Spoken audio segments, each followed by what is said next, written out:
What's up, YouTube? Welcome back.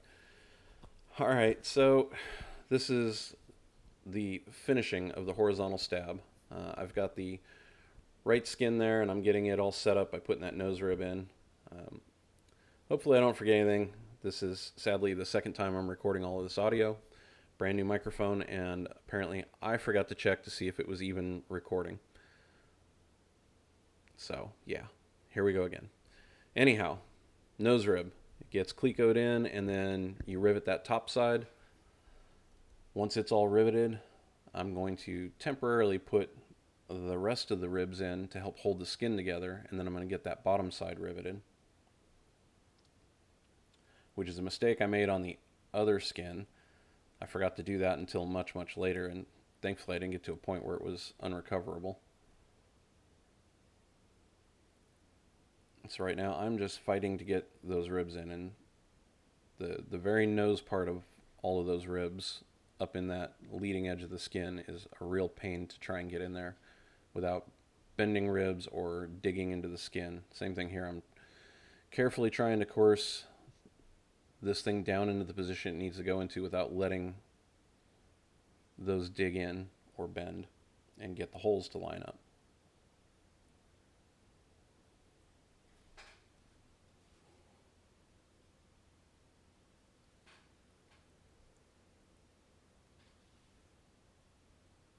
Just working it in there, making sure I don't mess anything up.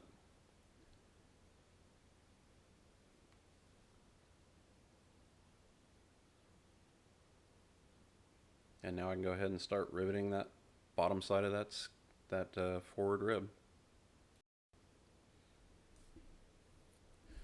Alright, I know the camera angle is a little bad. In fact, there's going to be lots of bad camera angles, but what you can't see is I'm sticking my arm in there, trying to get that thing in position, and then I'm going to stick my arm in there with the bucking bar, and I'm going to start shooting rivets into that rib, get it all held in place.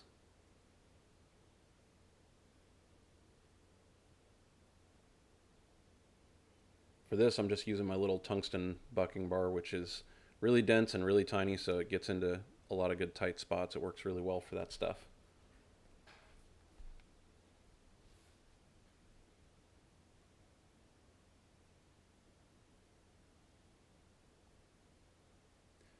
Unfortunately, this camera is going to die here soon. I was trying out a different camera, but I'm about to bring the left side over to join it. It's going to get really precarious. And the camera dies and you miss most of it. Next time you see it, I have moved this whole thing down to the ground. I tried it up on the bench, but turns out it's just too much of a pain because then I have to crawl up on the bench to work around it. It's just as easy to set it down on the ground there and go through and do it. My back is definitely feeling it today from the constantly being bent over the horizontal stab here. Ungratifying camera angles. You get to stare at the bald spot on the top of my head,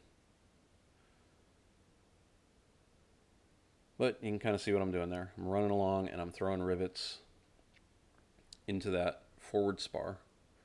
I did learn on this side it's easier to keep the back half of that middle rib out until I get all of these in, because then I can just run down the whole line and not have to work around that rib. You can see how much the skin bulges out every time I stick my arm in there. There's not a lot of space. And you can't really see it because I've sped up the footage a lot, but I'm using a different bucking bar on this one. I have a kind of a long, slender one that's got a foot on it. It turns out that foot makes a really good handle, and then I can reach down there all the way to the spar and buck those rivets. And I'm happy to say that my ability with shooting rivets has gotten a lot better. These all came out pretty good. There were no dents or marring of the skin on this one. I found keeping the rivet gun in my right hand, since I'm right-handed, seemed to have helped a whole lot too. So I just repositioned myself so I could keep it there rather than trying to be ambidextrous. I'll save those for the spots where I really have to do it no matter what.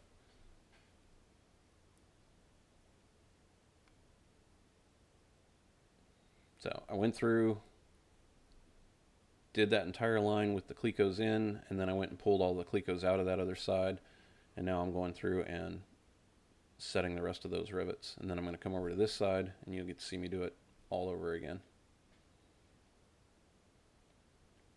Every now and then, got to stop, stretch out the back.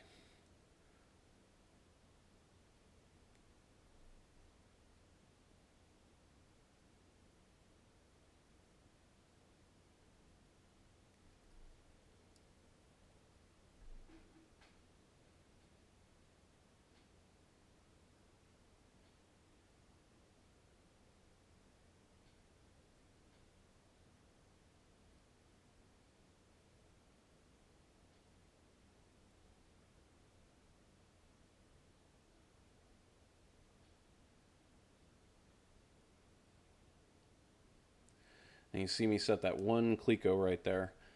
That is to remind me not to put a rivet in that hole, because that middle rib has to go through there as well. In fact, it's also a different rivet length because it's going through not only the skin and the spar, but also that middle rib. So I'm going to go back and put the cleco back in it to make sure I don't accidentally put too short of a rivet in there. And then when I'm ready, I'll make sure I pull it out, put the right length in. And for whatever reason, shooting and bucking the rivets in this middle rib was still challenging. I'm not sure why, but as far as not marring up the skin, I think I might have put one little dent in, but nothing that can't be fixed with some filler and paint later on. It was nothing structural. So now I'm throwing the 3 pop rivets in that hold the nose of that rib through the spar into the trailing edge of the rib in front of it. There's no way to get to the other side to shoot rivets, so you got to use pulled rivets. I was able to use my fancy Milwaukee pop rivet gun for the middle one, but it won't reach the 2 on the side, so I had to get out the squeeze one for that. And now I'm back to setting the solid rivets.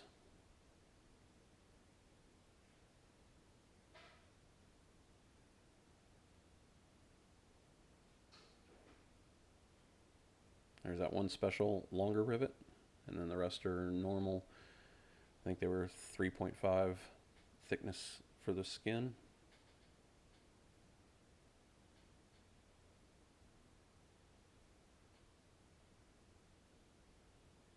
All right, that is all done. So I'm shooting a little bit of paint in there while it's still open, just on the back edge of the spar to get all the stuff that got marred up from the bucking bar. I figure now's a good chance before I seal it up, hopefully for good. And now I'm going through and clecoing in the rear spar. Once again, that pneumatic cleco tool is awesome. It makes short work of doing a whole run of clecos like this. The only problem I've run into with it is it really likes to work best about 80 psi or even a little higher. But when I'm setting those flush rivets, the 426s with my squeezer, it needs to be set at about 55 psi. The cleco tool will still work at that pressure, just not quite as well. I think long-term fix, if this becomes more of a pain on something like the wings where I'm going to have a lot of clecos, I might just move the regulator to my little foot pedal board for the squeezer and leave the air compressor cranked up to a higher pressure all the time. I also need a couple more air drops so that I don't have to swap out tools as often. So right here, I figured out I made a mistake. You see me pulling those clecos back out, but I haven't set any rivets yet. That's because there's 2 470 dome head rivets that need to go in the very end of that last rib and into the forward spar, and I forgot to put them in. Thankfully, I got enough room in there to pull the skin back and buck the 2 rivets and get them in there. I could have probably used pull rivets on it, but I still had some access, so wasn't the end of the world. And it's not the last time that mistake's going to pop up. Right now you're looking at the bottom side of the horizontal stab. After I get done riveting this entire side, I'll flip it over. And as I'm going through clecoing the other side, I'll realize that that middle rib that I put in, the very last rivet in the trailing edge of it, before you get to where the rear spar is, I forgot to put a rivet in there. And of course the rear spar blocks it. And now I've riveted in the other side, so I can't just pull it out. Once again though, I caught it before I completely sealed up the skin, so I had enough room to peel it back and get the bucking bar in there and shoot a rivet into it. Anyhow, all the rivets are in the first set of holes, and just take the squeezer and go along and start squeezing. That little tray that I'm using is actually really handy. I believe it's a jewelry beading tray. I know the wife had it left over from one of her projects and said it would make a great rivet tray, and she was not wrong. It has a little trap door in the front of that angled section you saw there, so that when you're done, you just pop it open and you can dump the rivets right back out cleanly into a bag without making a mess.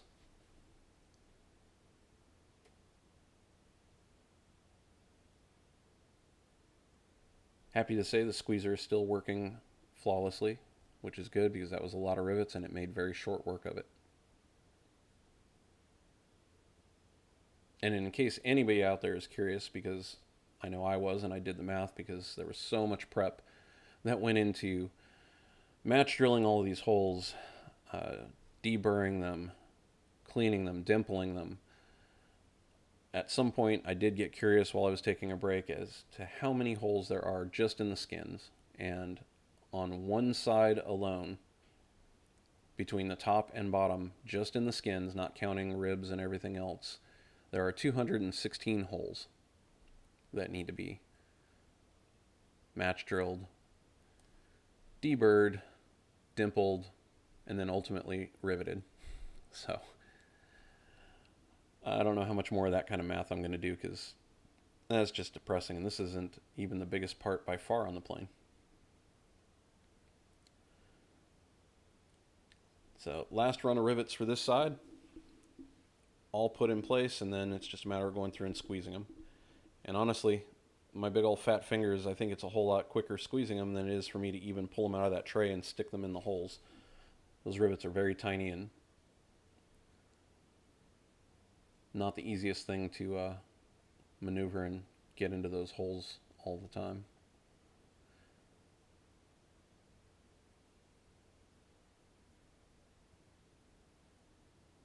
So right here in the middle, it's real easy on this side of the stabilizer. All of them get filled. It's not going to be the case with the other side, and I need to make sure that I'm paying attention to that.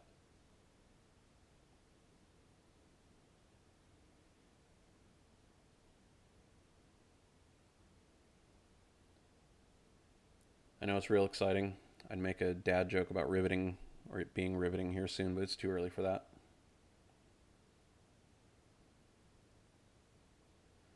Alright, wipe it down, then I'm going to do a little pirouette with it to get it flipped over. Trying to be mindful of just how big this thing is starting to get. Get it all supported, add some more rivets to the tray. And now I'm referencing the plans to make sure that I'm moving those clecos around so I have a cleco blocking every one of the holes that I need to leave open. And those holes are specifically meant to be left open so you've got a place to attach the empennage fairing later on when this thing gets attached to the fuselage and you're doing all of the final stuff, which we're talking about things that are going to happen probably a couple of years from now. So I'm happy that I got them in the right spot. Going through, adding all the rest of the rivets in here for this first run.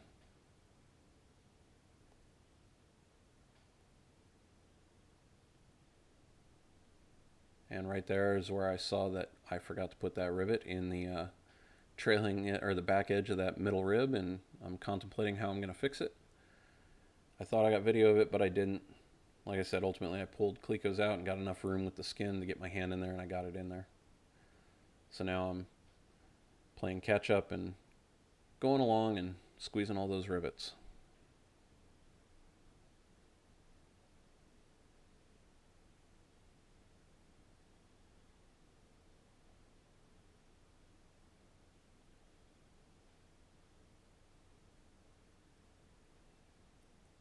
And then with that center section again, once again, being careful that I'm counting and double checking that, yep, those are the right holes to leave empty. Probably not the end of the world because this thing's going to stay open and accessible for a while, so if I had to get in there and add rivets or take rivets out, I can get to it. But really never a good idea to have to drill out rivets. One mistake with the drill and, well, then you're using oops rivets, which I do have a package of now. Thankfully I haven't had to use them yet, but I do have them. And in case you don't know, an oops rivet is basically the next size up rivet, but with the same size head on it. So once you mess up a hole, you can make the hole bigger only in certain spots, put an oops rivet in it, and then once you're done squeezing it, you look down the line of rivets and it looks just like all the others. It's not structurally as strong, but in occasional spots here and there, it's perfectly fine. So now I'm squeezing the last of the 470 rivets in. I had to go over to the air compressor and crank the air up to, I think, about 80 psi is what it likes for those. And it's the last of the rivets for this thing. We now have a completed stab. Hope you enjoyed. If you got any questions, comments, leave them down below, and I'll see you on the next one.